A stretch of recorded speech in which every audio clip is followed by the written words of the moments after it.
how many people know Google Cloud and how many people want to learn Google Cloud? And So you find numbers on that, like again, it was vague. There are not really any exact numbers, but let's say it's the volume of interest coming in.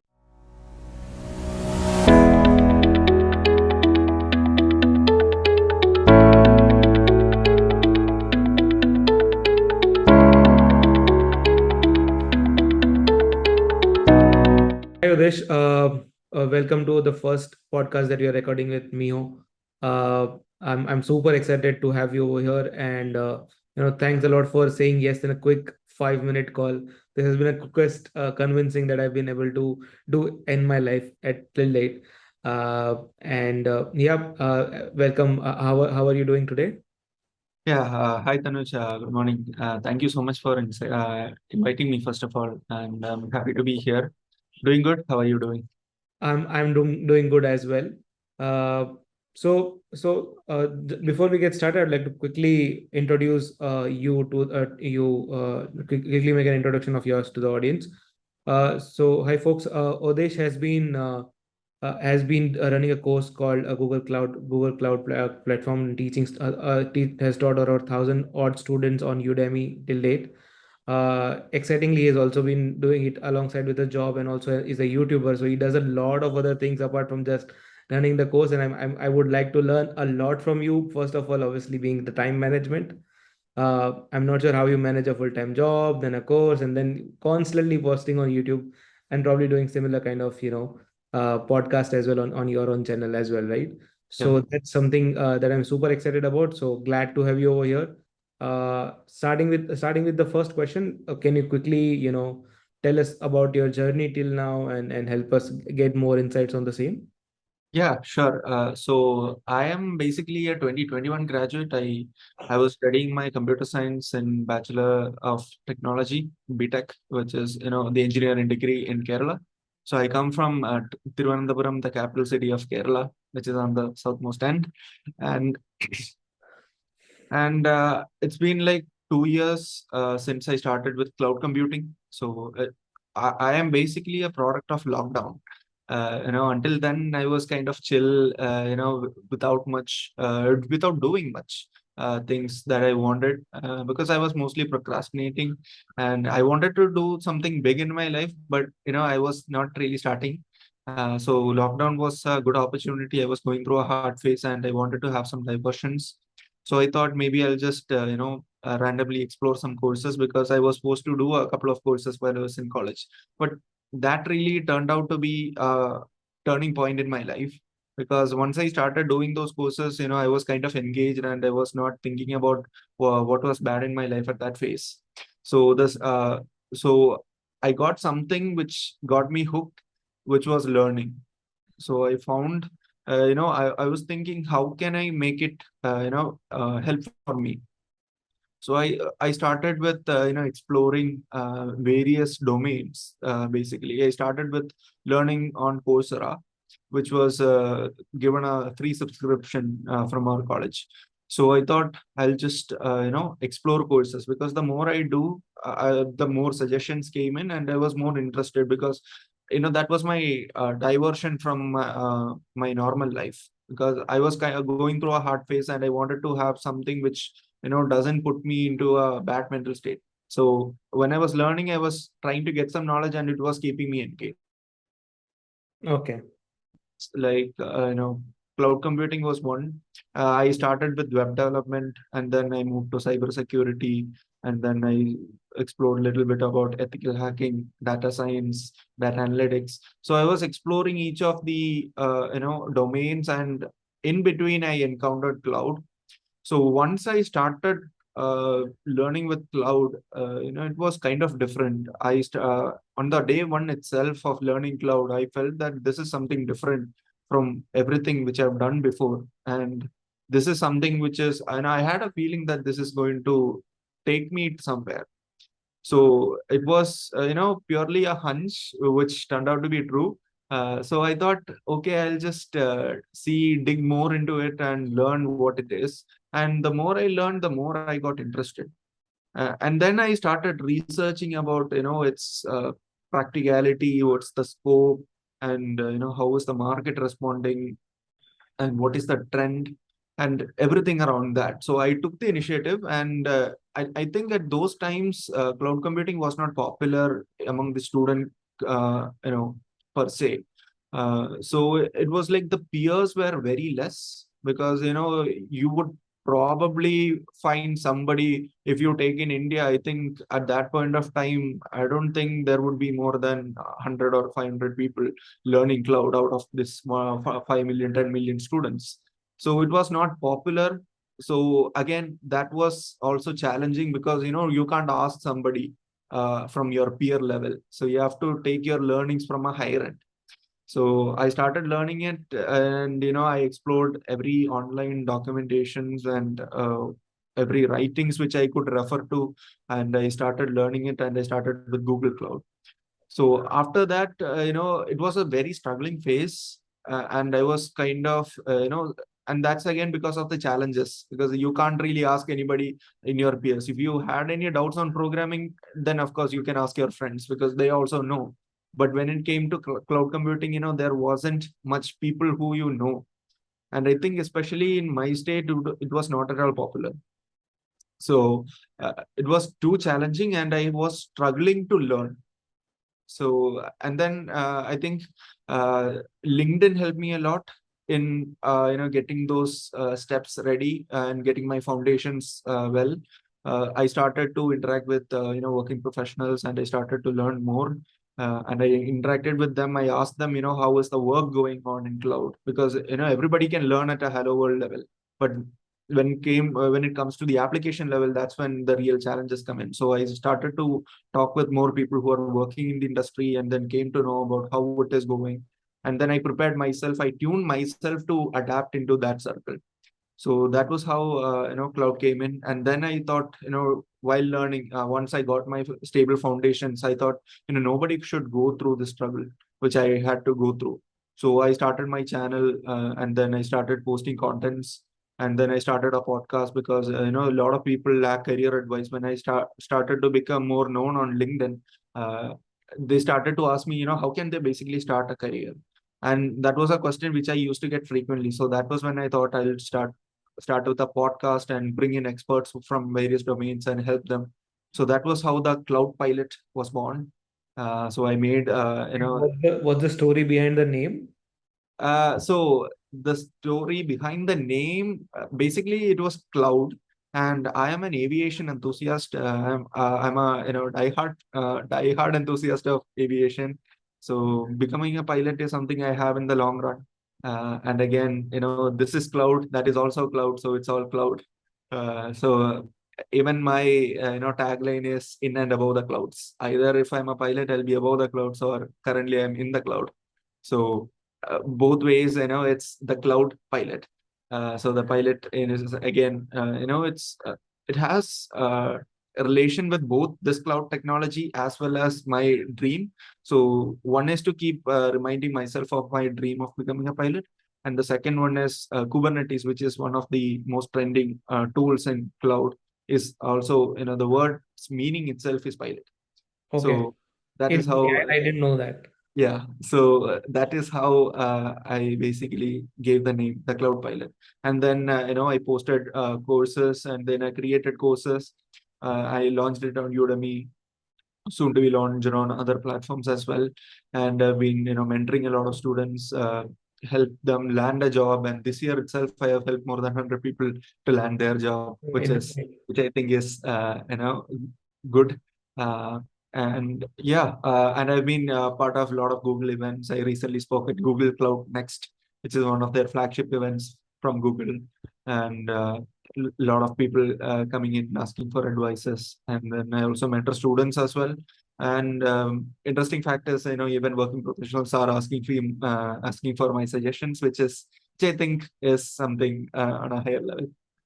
Interesting. Interesting. So, taking a step back, how did you, what kind of college did you study from? Was it tier one, tier two, tier three? What kind of college was it? So it is basically a tier three, because by the time I joined, our college's first batch had only passed out. So Oh, it was pretty new college, but at the same time, our college was well performing because since I think 2 years since their establishment, they became the number one college in the university itself. So Kerala, when it comes to Kerala, it's basically KTU or Kerala Technological University, named after Dr. APJ Abdul Kalam. So it's Dr. APJ Abdul Kalam Technological University.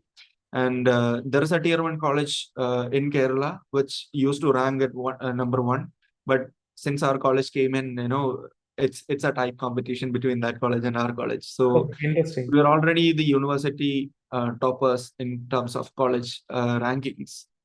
But again, it was a pretty new college, and we were still growing, and we can And basically which consider which year was this?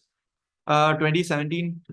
So the college established on 2013, and then the first batch graduated on 2017. That was when I joined. You also you have achieved all of this in such a young age. Like I'm able to gauge the age from the year that you joined this college from, and this is very interesting. So how did you end up being at Deloitte then? Like you had how did you join Deloitte, or what was the stint at Deloitte? Yeah, so I started with the Google Cloud learnings in 2020s. So after that, I got myself certified on Google Cloud in a few months. On October 2020, I got certified, and I was one of the youngest people and the earliest student to be certified. So that actually brought me a lot of privileges. People started to reach out to me for job opportunities while I was still in college. So in March, I got my professional architect certification in 2021, uh, which I was still in college. So that really brought me more exposure, and I used to post on LinkedIn. And that brought me a big network, out of which a recruiter from Deloitte reached out to me, and was like, they were like, we are hiring for a Google Cloud consultant, and we would like to have you. So I That, thought, that's well, this is interesting. a good opportunity and you should go for it. Like it has the world has come all the way different way for you. Like Yep. people approach Deloitte saying that boss, I would want to join, and now they come to you. Interesting, interesting. And which company do you work with currently? Google Cloud's premier partner, which is based out of US, and I'm currently working remotely. So currently I'm working as a Google Cloud's infrastructure and DevOps engineer. Interesting, interesting. So, I see a tangent in your journey that you have been a star student in the college. You found something to learn. You learned it all the way around. Or what was the major trigger to get into the depth of the things? What triggered you to get in there? Because even when you start, you have different paths, right? So, for if in case you talk about cloud, also you have AWS, you have IBM Cloud, you have say Azure, you have Google. What helped you choose one of this? So first thing was I was not a star kid, a star student. Basically I was like normal among everybody. But I used to, I used to be in the sports team. I represented my college in basketball. So I used to be quite known among everybody, and also because of my height. So everybody pretty much knew me. But then when it came to studies, I was not on the higher end. I was on the lower end, in fact, when it came to academics. Uh, Interesting. so I didn't I was kind of more inclined towards getting my goals done rather than just sit and study, pass the exam, and get high marks. I was not among that, and I never believed it just scoring high on academics and knowing nothing about the industry will get you a job. So I was on the flip side. Even though if you're an average, if you know about the industry and how it works, and if you're able to, if you are capable to do that well, then you will get a job. That was kind of my perspective towards learning.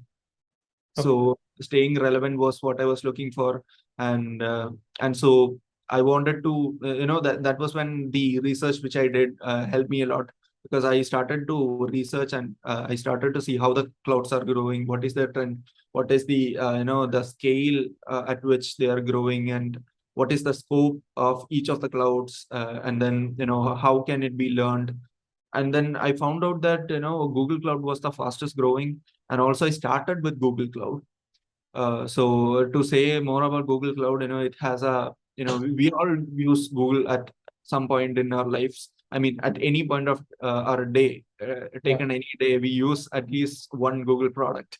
And Yeah. again, it's running on their infrastructure, which is what they're providing through Google Cloud. So at a massive scale, it's already running the world. And then, we why don't we just start with what we already know and what we are already comfortable with. So that was my first thought, and then I dived into Google Cloud, and I saw what is behind, and I was kind of amazed by the massive infrastructure and massive technology support which Google is providing. And I was kind of you know blown away with the scale that it operates.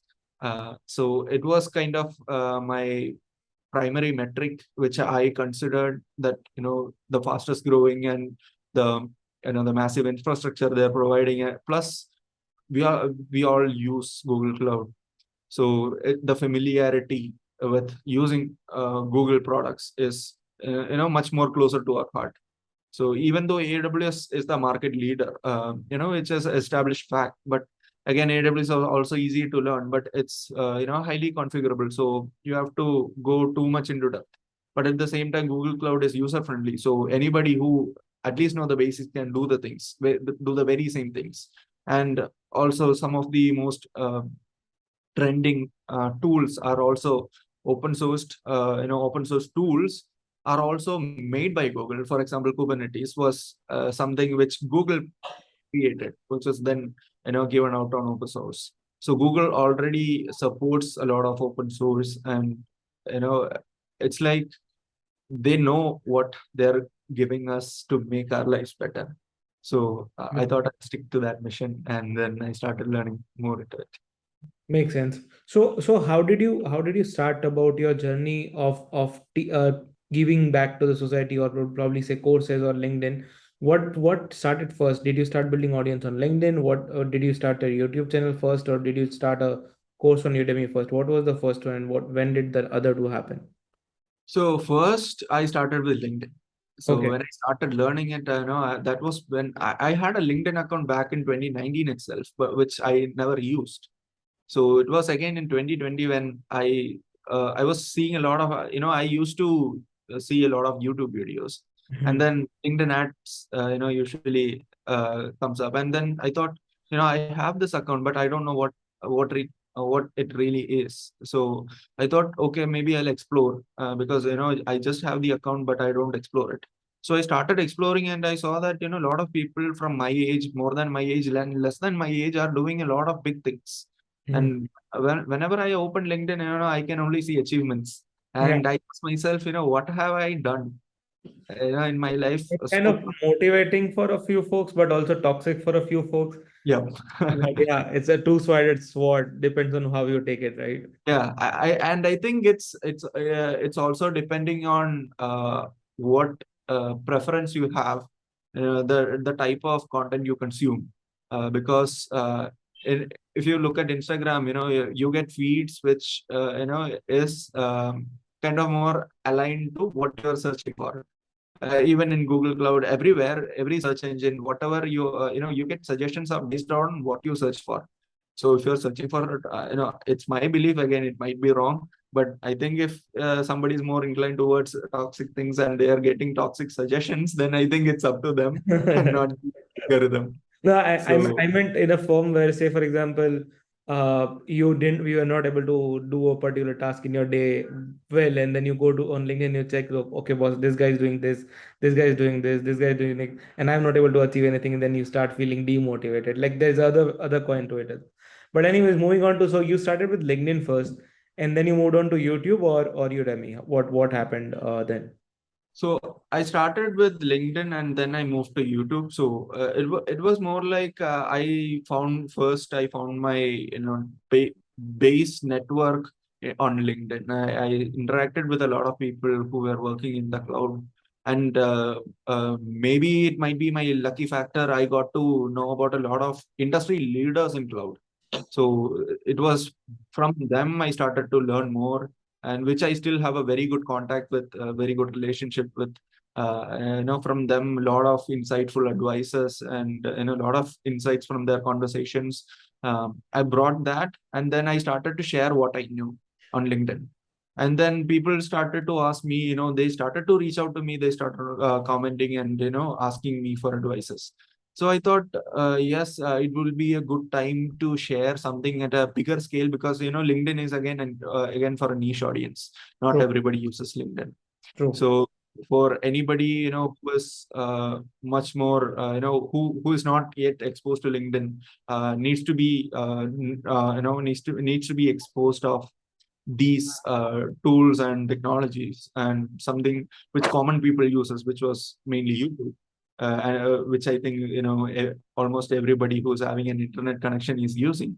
Yeah. So I thought maybe post a video there.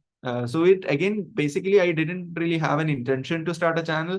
It was one day one of my friends asked me, what are you doing? And I said, I'm doing something on cloud. And he showed me what do you actually do on cloud. That was the first question I ever received, which motivated me to make a video. So I thought, okay, I'll maybe just get into a Google Meet and present you what I'm doing. But then I thought, a lot of people would be having this question. So I created a video, I recorded a video and I posted it on my channel, and it went really well. So a lot of people started to watch it. And it was again basically just creating a virtual machine. And a lot of people started watching it. On the day one itself, it got like 500 views, So it which was was like at, you like know, a tutorial. sorry? So it was like a tutorial to create a virtual machine. Yeah. Yeah. Okay. It was a tutorial. So uh, basically I just recorded like how to create a virtual machine, how to do the operations. It's still on my channel. Anybody can check that out. So it was just create a virtual machine, and then on the day one itself, 500 people watched it. And I was like, more people wanted to know, and a lot of people started to reach out to me, about asking their doubts about these. And then more people asked about more contents. So I thought, okay, maybe I'll record more videos. I'll just introduce each of the services. And then based on the time which I get, I started posting each of the videos. And then at last, I had been procrastinating about the course, because ever since I joined my new job, I didn't really get that much time to make the course. So I thought, okay, I'll just record the course. And because I have to do everything from my end, because I don't have a team, I do everything all by myself. So I have to edit the video. Even for the podcast, I have to reach out to the guest, find a guest, reach out to them, bring them, invite them, follow up, and record the podcast, edit the podcast. I have to do the marketing. And thankfully, two of my other friends are also helping me. One helps me with the thumbnail, and one friend helped me with the intro video and the outro videos and everything, which they're really skilled at. So thankfully, with their support, I was able to get the channel to a next level. Interesting, interesting. And so what was your first step on getting started with the course? Like what was the first thing that came to your mind? So say for example, I decide to start a course today. What was the first thing that I should be thinking of if I were in your place? Like what should be the first thing that should come to mind? So I think the first is to identify what you need to create, because in terms of my thought process, the first thought while creating the Google Cloud course that came into my mind was, how many people know Google Cloud, and how many people want to learn Google Cloud.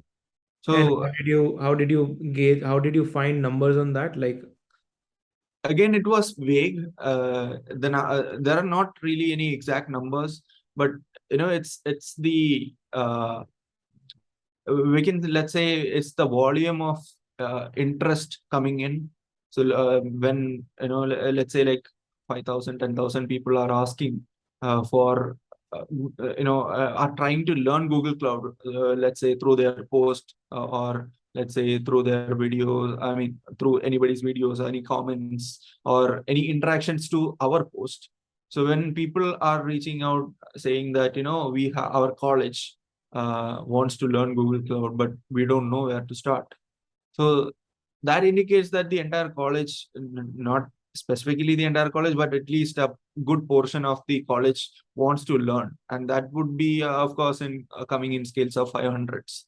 So when more colleges, when more number of students, and that too from different colleges, which means, let's say 20 colleges and 500 students from each college, that's like 10,000 students.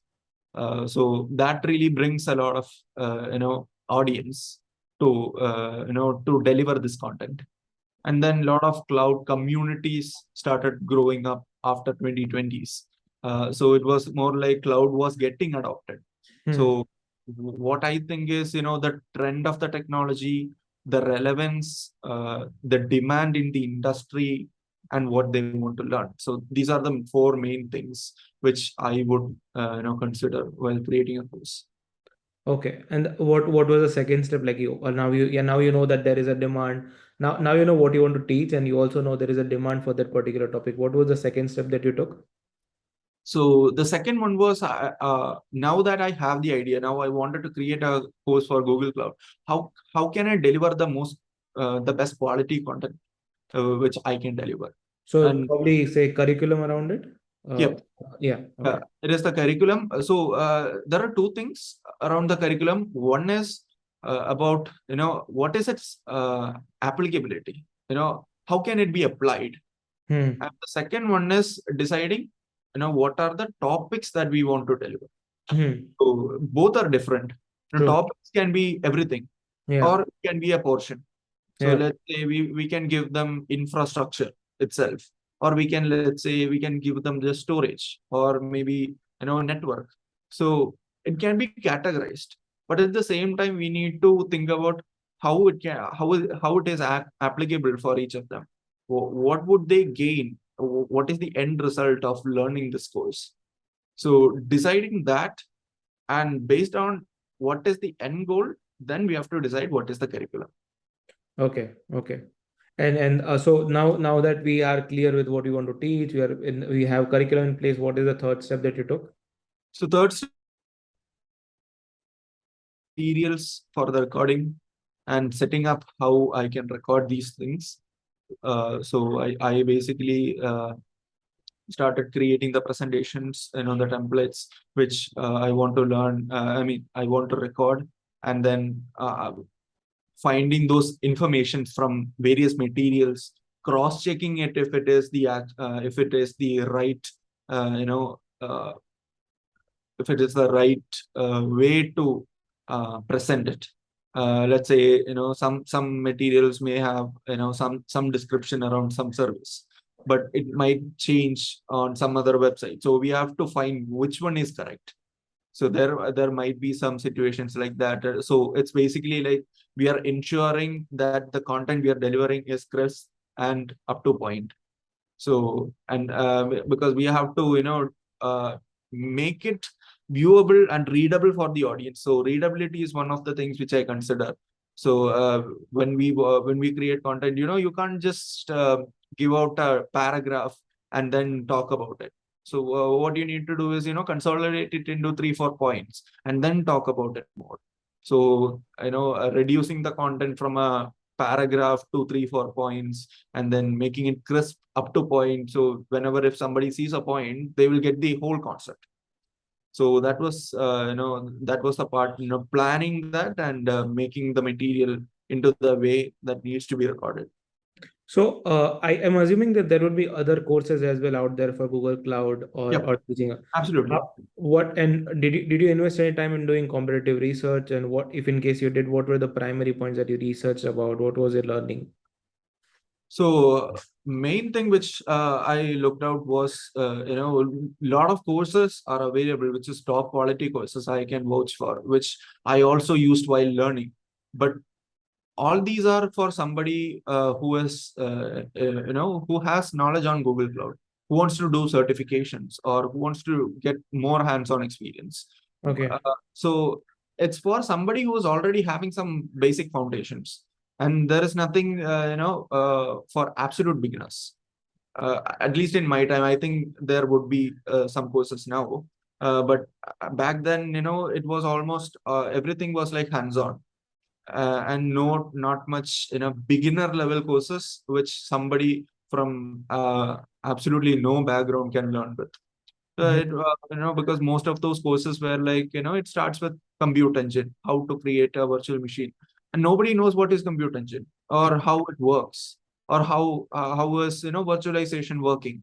So these are some of the gaps which I found on those courses, and I consolidated all those gaps, and I made a beginner friendly, whoever is starting fresh to Google Cloud can learn. So that was how I made it. So I would, to sum up the whole conversation till now, you started with, you decided the topic, you created the curriculum, then you did competitive research, you also created the content. Like when it comes to creating the content, how did you go about it? How did you record your first video? What was the setup that you used, and how did you come up with that setup? So thankfully, I have a mic which I have of a good quality. So currently, I use Blues Snowball, which is one of the best mics out there. And it's also a bit costly. It's on the higher end. So the noise cancellation really helps in that. And then I use my PC to record uh, the screen sharing. So I present my slides, and then I screen share and I record at the same time. And then for editing purposes, I had to learn Adobe Premiere Pro, which is what I use for editing all my videos. I had to take a lot of effort in learning the editing, how to use that tool, and then yeah. So basically, that's pretty much it. And what was the next step then? Now that your content is easy, how what was the next step that you had to choose to start? So the next thing is to help, to increase the scale of the people which I'm helping, because currently it's in thousands, 5,000s, and I want to scale it to 100,000s.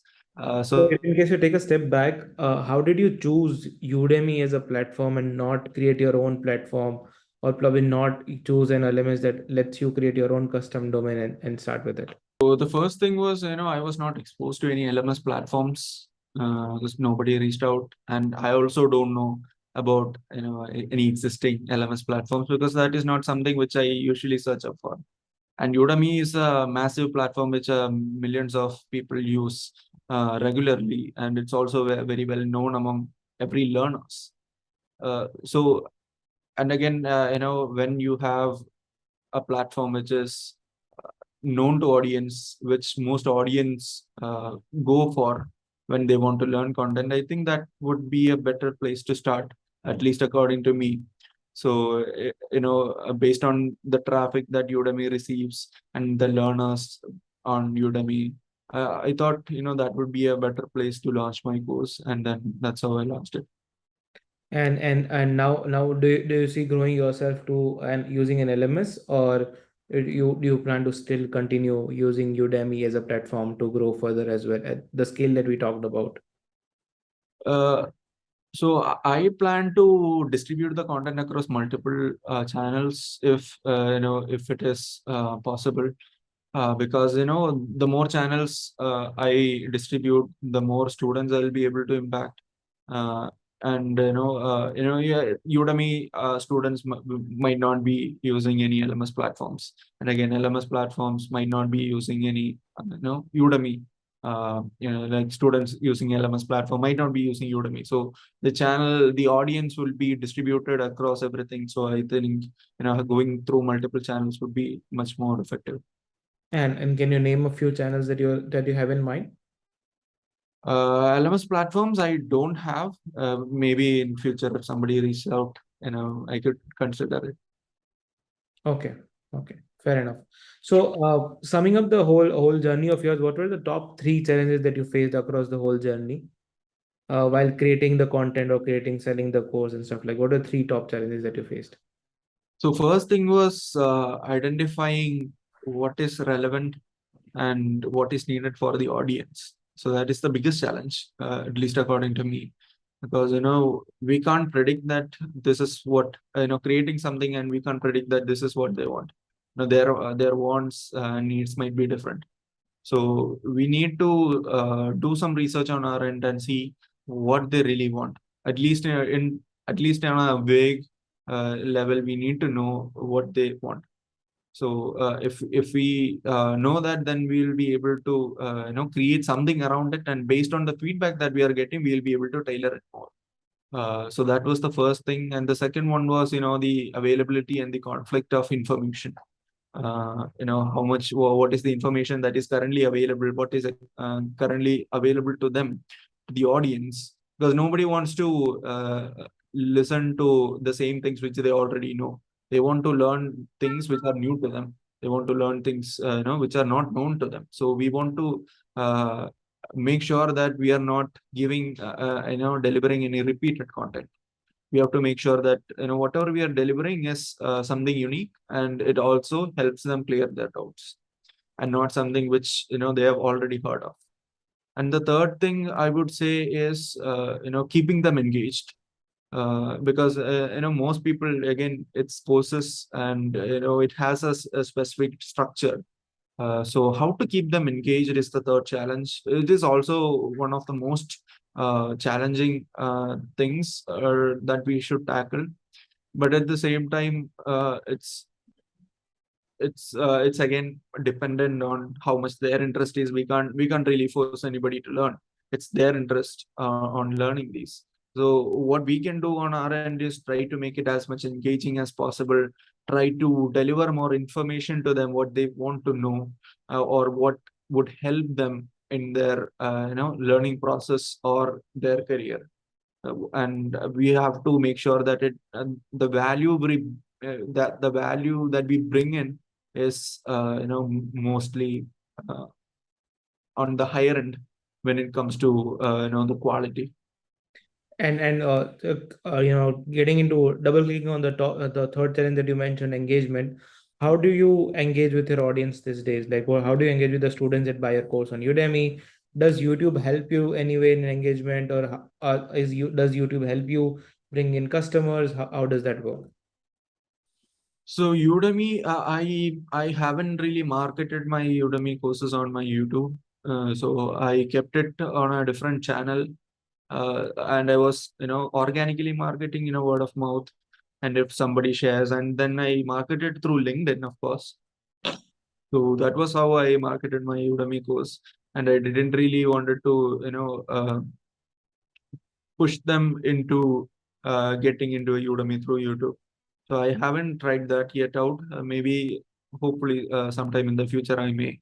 But so far LinkedIn, because YouTube is something which common people watch, and you might not get some serious audience over there. But LinkedIn is something which is used by a serious audience. So if somebody wants to learn, that is almost a probability that they will visit the course. So marketing it on LinkedIn would be much more helpful than posting it on YouTube. So that was how serious learners would anyway, if they want to learn, they will definitely check it out, and those people would only spend time on LinkedIn than on YouTube. So if somebody is on YouTube, YouTube is so comfortable that they want to go that the people don't want to go out of YouTube to find any other content. So getting them out of YouTube is going to be really, really hard. And it is better if we use platforms like LinkedIn, where that a bigger duration content is not available to be posted. They will again jump into other platforms which they can use for learning. And how do you engage with the audience currently who have taken up your course? Like, what are the kind of engagement points that you've created? So currently on Udemy itself, there is a interaction platform that we can answer students. So if they have any questions, they will post it out, and then we'll get everything consolidated into a platform where we can reply to them. So engaging with the students is already done on Udemy itself.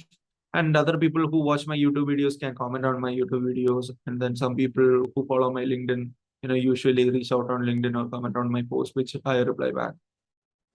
Okay, okay. And I'm not sure if you can answer this question, but how does the completion ratio looks like for your course on Udemy? Like, do you think you can share that? Yeah, sure. So far, I have crossed more than 1,000 students, and maybe it might be surprising. I don't know the generic completion terms, but for me, it is like 63%, which I think is a really good number. Yeah, Uh, it's a very so, good number. Yeah. I mean, I think most people don't really, watch much, but I think this is pretty much a very good number, and I think most people who have, who comes under this have completed the course 100%. Okay. So it is like, something which brings happiness to me, that, even though those much people are enrolling into the courses, these much people are completing these. Okay, okay. And if so any one single tip that you would want to give out the creators that are watching this podcast to reach that kind of an engagement number or the completion number, and any one tip that you want to give? Uh, so I am not a person who is concerned about the numbers in terms of views. I am a person who is more concerned about the impacts that we are bringing. So, I would not, I would be more happy if 10 people watch it and it changes five of their lives, rather than 1,000 people watching and just one people got their life changed. Although it's, although even if one person's life change, it's that brings me happiness, because I believe that if we educate someone, we are not educating just themselves, we are educating the whole generation that is going to follow. So I would say, bring in value, bring the impact, and deliver quality in the instead of quantity. Nice. It's a really great advice that everyone should probably definitely follow to achieve those numbers. Like something similar to what Google is also loudly saying this is, right? Like if you start using something which is SEO centric as an AI, we will not definitely rank your content if it is AI generated. So probably focus on value rather than just getting money out of it or just getting views out of it, something of that sort. Interesting. I think this really sums up the whole conversation that I wanted to have. It's a great learning for me as well. And obviously, I'm still not sure how do you manage YouTube and then Udemy and then your own job as a full time, and you still plan to do engage in multiple channels with the students. More power to you, boss. Thanks a lot for joining us in this podcast. Any advice that you would want to share with anyone? Any closing notes that would be great. Yeah, sure. So for the time management that you mentioned, I follow Google Calendar. So I plan for my days. I follow a schedule. I try to follow the schedule. Better words would be that. So, you know, uh, Google Calendar is something which is a simple tool that can change your life, Yeah, because it makes your life much more organized. And at least, it doesn't mean that you have to follow everything as is on the calendar. You can just, block your time, just like, how we blocked this time for the podcast. We can just block our times, which will give us an early, notice that tomorrow these are the things which are going to happen in our lives, and that means we are getting ourselves prepared for these things to happen. So even if those things doesn't happen, we are still prepared in case if something unexpected comes up. We'll be prepared to face the unexpected. yeah. uh, Again, the scale might change, but again, we are at least prepared to a somewhat level that we can face those unexpected things in our life on the next day.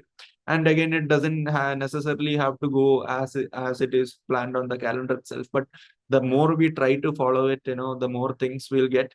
And that feeling of completing those events on the calendar will bring us more confidence in ourselves, and we'll be able to live a very good happy life. Thanks a lot for sharing your thoughts. Thank you for your time. Thank you. Yeah, thank you so much.